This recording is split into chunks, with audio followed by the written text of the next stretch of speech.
주님 탄생 예고.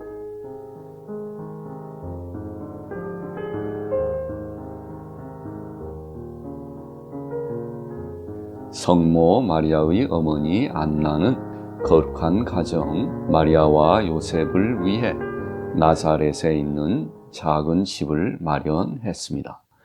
이 집은 그녀 자신이 소유한 집이었는데 복되신 동정녀는 요셉이 베들레헴에 있는 동안 여전히 안나와 함께 살고 있었습니다. 복되신 동정녀가 결혼한 직후 나는 나의 천사를 따라 나사렛에 있는 요셉의 집에서 마리아를 보았습니다.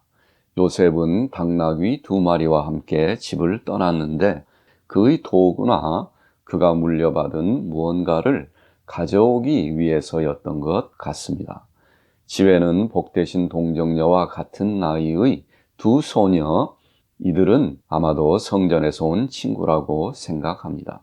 2 소녀, 그리고 안나와 집에서 안나를 도우는 과부가 된 안나의 사촌이 집에 있었습니다. 집 전체가 안나에 의해 새로 단장해 있었습니다.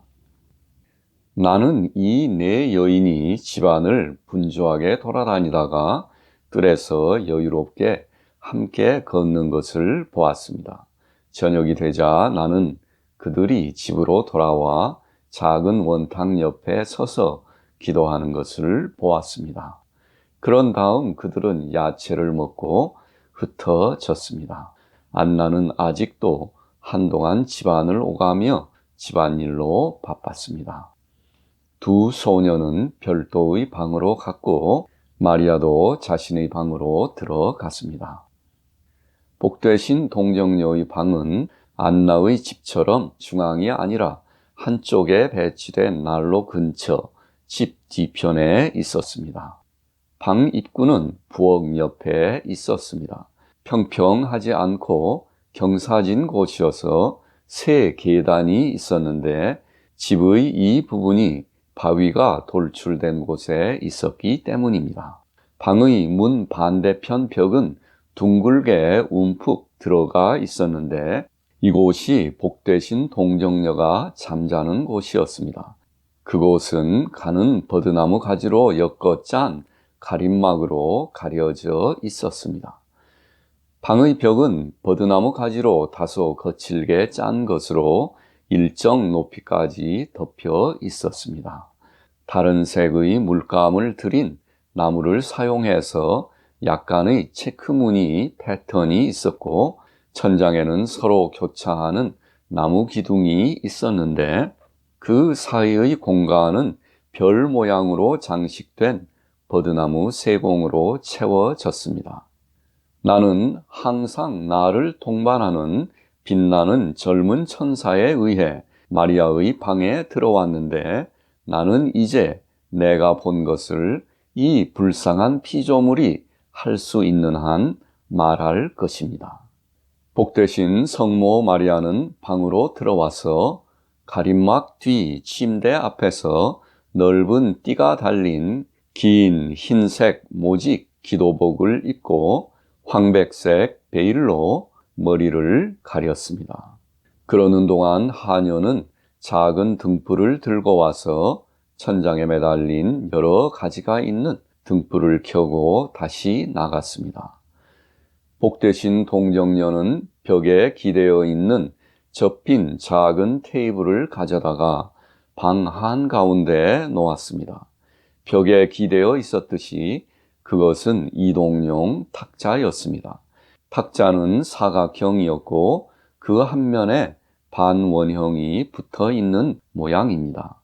마리아는 이 작은 테이블을 파란색, 빨간색의 천으로 덮었는데 테이블의 직선 모서리를 따라 테이블보의 주변 장식이 매달려 있었습니다. 테이블보 한가운데에는 술을 놓은 듯한 디자인이 있었는데 나는 그것이 글자인지 장식인지 기억이 나지 않습니다. 탁자의 둥근 면에는 하얀 천이 있었고 글이 있는 두루마리 책이 놓여 있었습니다. 복되신 동정녀는 이 작은 테이블을 방 한가운데 그녀가 잠자는 곳과 문 사이 바닥에 카펫이 덮여 있는 곳에 놓았습니다. 그런 다음 그녀는 그 앞에 약간 둥근 방석을 놓고 양손을 탁자 위에 얹은 채 무릎을 꿇었습니다. 방의 문은 오른쪽에서 그녀를 향하고 있었고 그녀가 잠자는 곳은 그녀의 등 뒤에 있었습니다. 마리아는 베일을 얼굴 위로 내리고 가슴 앞에서 손을 교차시켰습니다. 나는 그녀가 이렇게 얼굴을 하늘로 향해 들고 오랫동안 열렬히 기도하는 것을 보았습니다. 그녀는 구속을 위해 약속된 왕을 위해 그녀의 기도가 그분의 오심에 동참할 수 있기를 간청했습니다. 그녀는 기도의 황홀경 속에서 오랫동안 무릎을 꿇고 있었습니다. 그런 다음 그녀는 그녀의 가슴에 머리를 숙였습니다. 그리고 이제 그녀의 오른편에 방의 천장에서 비스듬한 방향으로 엄청난 크기의 빛이 쏟아져 내렸습니다. 그 엄청난 양의 빛 때문에 나는 문 옆의 벽에 눌린 것처럼 느꼈습니다. 나는 이 빛 속에서 금빛 머리카락이 흐르는 빛나는 하얀 청년이 그녀 앞에 내려오는 것을 보았습니다. 천사 가브리엘이었습니다. 그는 부드럽게 팔을 펴며 그녀에게 말했습니다. 나는 그의 입에서 빛나는 글자처럼 나오는 말을 보았습니다. 나는 그것을 읽기도 했고 듣기도 했습니다. 마리아는 베일을 쓴 머리를 약간 오른쪽으로 돌렸지만 수줍고 겸손하여 위로 올려다 보지 않았습니다. 그러나 천사는 계속해서 말을 했는데 마리아는 마치 그의 명령에 따르듯이 얼굴을 조금 돌려 베일을 조금 들어 올리고 대답했습니다. 천사가 다시 말하자 마리아는 베일을 들고 그를 바라보며 거룩한 말로 대답했습니다. 보십시오. 저는 주님의 여종입니다. 당신의 말씀대로 저에게 이루어지소서. 복되신 동정녀는 황홀경에 쌓여 있었습니다. 방이 빛으로 가득 차 있어서 나는 더 이상 램프의 희미한 불빛을 보지 못했고 더 이상 방의 천장도 보이지 않았습니다. 하늘이 열린 것처럼 보였고 빛의 길이 나를 천사 위로 올려다보게 만들었는데 이 빛의 근원에서 나는 삼위일체의 모습을 빛이 그 자체 내부와 위로 흐르는 삼각형의 형태로 보았습니다. 그리고 그 안에서 나는 결코 표현할 수 없고 경배만 할 수 있는 아버지와 아들과 성령이면서도 오직 한 분이신 전능하신 하느님을 인식했습니다. 복되신 동정녀께서 당신의 말씀대로 저에게 이루어지소서라고 말하자 나는 날개 달린 모습의 성령을 보았습니다. 하지만 일반적으로 표현되는 비둘기 형태는 아니었습니다. 머리는 남자의 얼굴 같았고 빛이 그 옆에서 날개처럼 퍼져 있었는데 나는 세 개의 빗줄기가 가슴과 양손에서 흘러나와 축복받은 동정녀의 오른쪽 옆구리로 쏟아져 내리는 것을 보았는데 이 세 빗줄기는 그녀에게 닿을 때 서로 만났습니다. 이 빛이 그녀의 오른쪽 옆구리로 흘러 들어오자 복되신 성모님은 투명하게 마치 빛으로 완전히 수혈된 것처럼 변모했습니다. 불투명했던 모든 것은 이 빛 앞에서 어둠처럼 사라지는 것 같이 보였습니다. 이 순간 그녀는 빛에 너무나 스며들어 그녀 안에는 어둡거나 가리는 것이 남아있지 않았습니다. 그녀의 전체가 빛났으며 빛으로 스며들었습니다. 이 관통하는 광채 이후 나는 천사가 그가 왔던 길을 따라 사라지는 것을 보았습니다. 그것은 마치 빛의 흐름이 하늘로 다시 끌려 들어간 것 같았습니다. 그리고 나는 빗줄기가 흘러 들어갈 때 그곳으로부터 작은 녹색 잎이 달린 하얀 장미꽃이 소나기처럼 쏟아져 내리는 것을 보았습니다. 내가 이 모든 것을 마리아의 방에서 보고 있는 동안 나에게는 이상한 개인적 느낌이 있었습니다. 나는 추격당하는 것처럼 끊임없는 두려움을 느꼈고 갑자기 끔찍한 뱀이 집을 통과해서 내가 서 있는 마리아의 방문을 향해 계단을 기어 올라오는 것을 보았습니다. 이 징그럽고 추한 생물은 복되신 동정녀에게 빛이 쏟아졌을 때 이미 3번째 계단까지 올라왔습니다. 뱀은 길이가 약 1m 정도이고 넓고 납작한 머리에 가슴 밑에는 박쥐의 날개처럼 발톱이 달린 2개의 짧고 가는 발이 있었는데 이 발로 몸을 앞으로 밀며 다녔습니다. 그것은 온갖 추한 색깔로 묻어 있었고 에덴 동산의 뱀을 생각나게 했는데 두려운 모습의 기형으로 바뀌어 있었습니다. 가브리엘 천사는 복되신 동정녀의 방에서 사라지면서 문 앞에 누워있는 이 뱀의 머리를 밟았는데 그가 너무나 무시무시하게 비명을 질렀기 때문에 나는 떨렸습니다. 그리고 그때 나는 3명의 영혼이 나타나서 이 흉물을 때리고 발로 차 집 밖으로 몰아내는 것을 보았습니다. 천사가 사라진 후 나는 가장 깊은 황홀경에 쌓여있는 성모 마리아를 보았습니다. 나는 그녀가 작은 손가락에 이르기까지 모든 부분이 완벽하게 형성된 빛으로 된 작은 인간의 형태로 약속된 구세주의 강생이 자신 안에서 이루어졌음을 인식하는 것을 보았습니다. 여기 나자렛에서는 여인들이 사제들만 들어가는 성소에 들어갈 수 없어서 성전의 바깥들에 머물러야 하는 예루살렘과는 정반대입니다. 여기 나자렛에서는 동정녀 마리아 자신이 성전이며 지성소가 그녀 안에 있고 하느님이 그녀 안에 계시며 대제사장이 그녀 안에 있고 그녀만이 그분과 함께 있습니다. 오, 그것이 얼마나 사랑스럽고 놀랍습니까? 그리고 얼마나 단순하고 자연스럽습니까? 이 신비가 일어나는 것을 내가 본 시간은 자정이었습니다. 잠시 후 안나가 다른 여성들과 함께 마리아의 방으로 들어왔습니다. 그들은 자연의 이상한 동요에 깨어났는데 빛의 구름이 집 위에 나타났었기 때문입니다.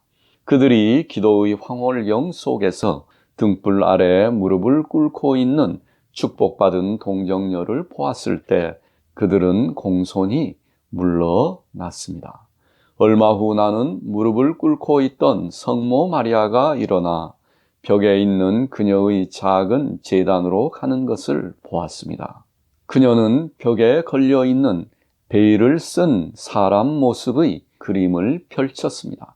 이 그림은 내가 안나의 집에서 복되신 동정녀의 성전 여행을 준비할 때 보았던 것과 같은 그림입니다. 그녀는 벽에 등불을 켜고 그 앞에 서서 기도했습니다. 그녀 앞 높은 책상 위에는 두루마리가 놓여 있었습니다. 아침이 되자 나는 그녀가 잠자리에 드는 것을 보았습니다. 나를 안내하는 천사는 이제 나를 데리고 나갔습니다. 그러나 집 앞 작은 뜰에 들어서자 나는 공포에 사로잡혔습니다.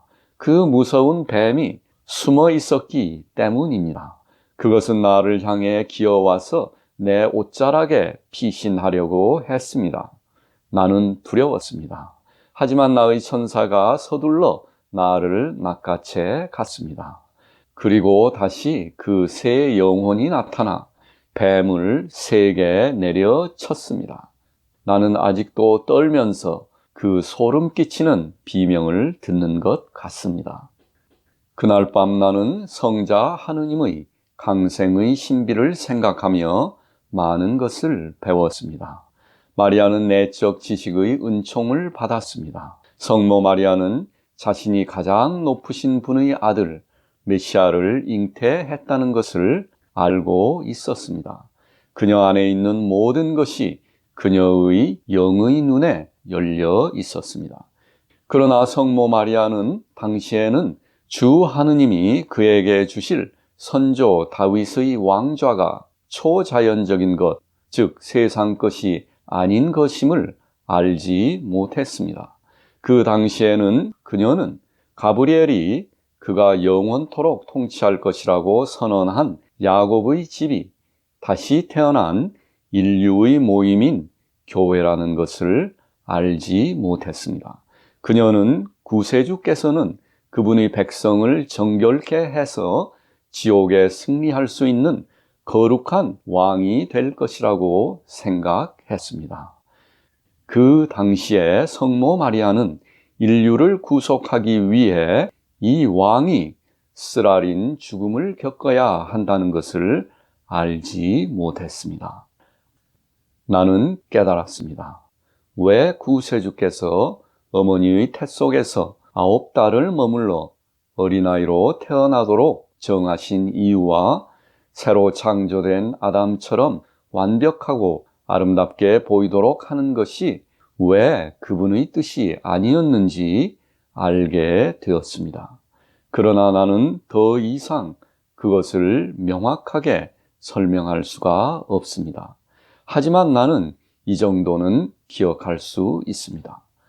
타락으로 인해 슬프게도 훼손된 인간의 잉태와 탄생을 다시 성화하려는 그분의 뜻이었습니다. 왜 구세주가 더 빨리 오지 않았는가 하는 것과 마리아가 그의 어머니가 된 이유는 그녀의 전과 후에는 합당한 자가 없으므로 오직 그녀만이 열정의 공덕으로 인류가 죄에서 구원되는 강생하신 말씀의 어머니로서 하느님이 인류에게 약속하신 순수한 은혜의 그릇이었기 때문입니다. 태초부터 구원을 위해 노력한 하느님의 모든 자녀들이 그녀의 오심에 기여했습니다. 성모 마리아 혼자만이 그녀가 은혜의 충만함으로 나올 때까지 조상들의 모든 세대를 통해 준비되고 정화되고 임명되고 봉헌되었으며 율법에 의해 인도되고 보호되고 강화된 온 인류의 순수하고 원죄 없는 살과 피였습니다. 마리아는 영원 전부터 또 시간을 통과해서 영원의 어머니로서 미리 정해졌습니다. 그리스도가 강생했을 때 성모 마리아는 14살이 조금 넘었습니다.